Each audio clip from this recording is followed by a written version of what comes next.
pas inintéressant non plus, c'est Thalès. Thalès, tout le monde connaît le mathématicien, tout le monde connaît l'étourdi qu'il peut être. Alors c'est celui qui tombe dans le puits. Voilà.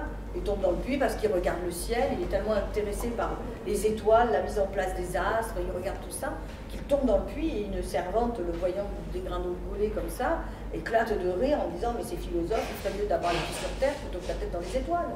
Parce qu'à ce moment-là, ben, on comprend bien que c'est assez particulier. Et ce qui est drôle dans cette histoire, c'est que Thalès écrit une théorie philosophique qui repose sur l'eau. Il tombe dans un puits. Ce qui est encore plus drôle même, c'est qu'il meurt d'insolation quelques années plus tard.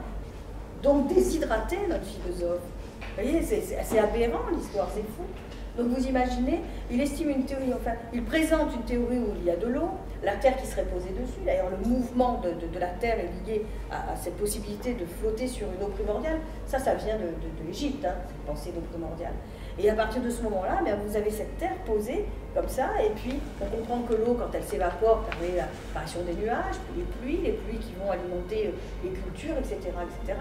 Et on comprend que l'eau, c'est la richesse, c'est la vie, c'est ce qui véhicule les énergies. Enfin, on comprend tout cela.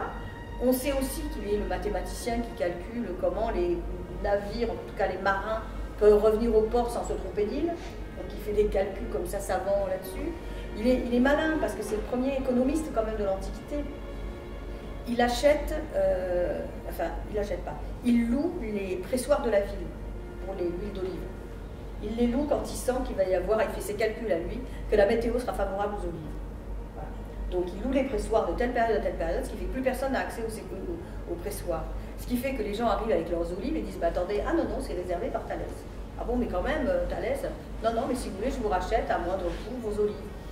Donc, résultat, il monte l'entreprise d'huile d'olive, voilà, authentifié Thalès, et il vend comme ça, il fait des bénéfices sur le dos de ses contemporains. Vous voyez, le personnage, quand même, il ne perd pas le nord, lui, c'est le mathématicien, le calculateur, il calcule aussi ses petites économies, vous voyez, et en même temps, il est dans le projet, puisque c'est celui qui est capable de produire une des premières philosophies du système, puisque c'est un présocratique, un philosophe de la science, on va dire, pur et dur, par opposition à ces philosophes, on va dire, qui sont plus versés du côté de la théologie, comme Platon avec son arrière-monde, Plotin avec l'idée qu'il faut descendre en soi par l'introspection pour trouver une sorte de pureté, ou en tout cas par la catharsis, c'est-à-dire la purification intérieure, arriver à l'élément essentiel.